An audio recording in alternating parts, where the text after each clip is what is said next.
Hey boys and girls, so here's episode 2 of the Crown Vic or Grand Marquis F100 frame swap or front end swap. I'm still undetermined which way I'm going to go yet, but I want to give you an update as well as point out some top tips.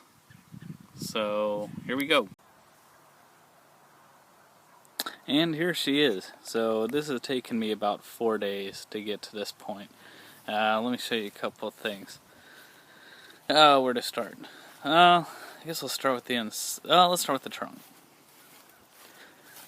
So right now I've got a bunch of interior parts in here, but I've taken the carpet kit out and disconnected a lot of the wiring, trunk, tail panel, things like that. I have still left at this point. I've left the fuel pump relay, the fuel pump shutoff, whatever goes under there, and there's one up top too. I think that might be a fuel sending unit, but I don't know yet. But anyways, I left this stuff attached just because I'm not ready to cut the car apart yet. But what I have done, every single thing I've disconnected. That's not a good example. I either have blue tape labeling what it is or wrote on the clip itself what it goes to, because my plan is to utilize this entire harness, or at least get the body off the car with the harness all intact, and then I can come back through and shorten or narrow down the harness, get rid of the things I don't need. But I want it fully intact and the body's off, so there's engine still runs, everything works, so there's no surprises later. As you can see, there is an ungodly amount of wiring in one of these cars. And this is just one side. Obviously you can see on the driver's side there's even more. And I've still got the dash to go. So, like I said, I might be doing some unnecessary work by taking all this apart and keeping the harness intact, but being that this is my first time building this kind of build, that's just the way I'm going to do it. So right now, engine's still, other than the missing bodywork, everything up here is the same.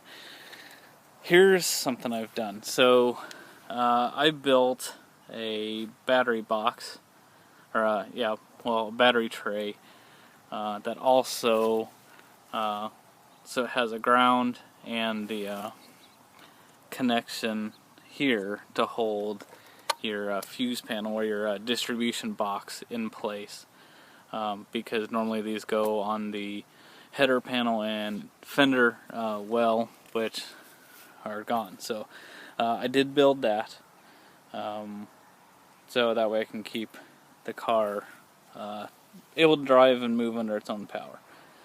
Another tip while I'm here I can think of, so taking the front clip apart. You got to take the fenders off, then the header panel. Fortunately, dumb luck happened and it just worked out that way on its own. Another tip here, so this, I'm not sure what it is. I don't know if this is your brain box for the engine or what, but obviously it normally goes on the inner fender panel too, which would be grounded to the fender, which you lose. So I just zip tied it to there, provided a ground. The car still starts and runs. I can tell you for a fact from experience, without that wire right there, you get nothing. So connect that ground, everything comes to life just fine.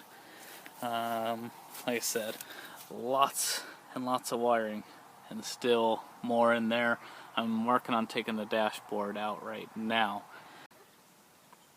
I think that's it. So anyways, I've probably got about 30 hours or so into where we sit today. I got a long ways to go. My next plan of action is I'm going to go ahead and get this dashboard out. Hopefully that lets me free up the rest of the harness, as well as all the HVAC stuff, and then hopefully get the saw going and make this car even lighter. So until next time, have a good one.